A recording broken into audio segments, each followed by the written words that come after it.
नमस्कार, मी प्रतिभा इयत्ता 7वी। आज आपण मृदेचे तुलनात्मक वर्गीकरण शिकणार आहोत।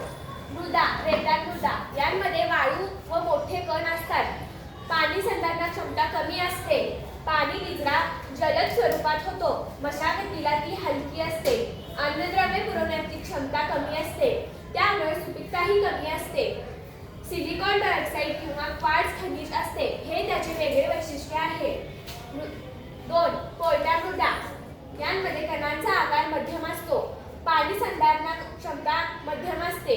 पाणी निचरा मध्यम स्वरूपात होते। मशागतीला ती रेताळ मृदेपेक्षा जड, चिकन मृदेपेक्षा हलकी असते। त्यामध्ये अन्नद्रव्ये पुरवण्याची क्षमता खूप जास्त असते, त्यामुळे सुपीकताही जास्त असते। जैव घटक अधिक असतात, त्यामुळे त्याला गाळाची मृदा असे म्हणतात, हे त्याचे वेगळे वैशिष्ट्य आहे। 3. चिकन मृदा यांमध्ये सूक्ष्म कण असतात। पाणी संधारण क्षमता अधिक असते। पाणी निचरा कमी स्वरूपात होतो। मशागतीला ती जड असते। अन्नद्रव्ये पुरवण्याची क्षमता मध्यम असते, त्यामुळे सुपीकताही मध्यम असते। चिकन माती गुळगुळीत लागते, हे त्याचे वेगळे वैशिष्ट्य आहे।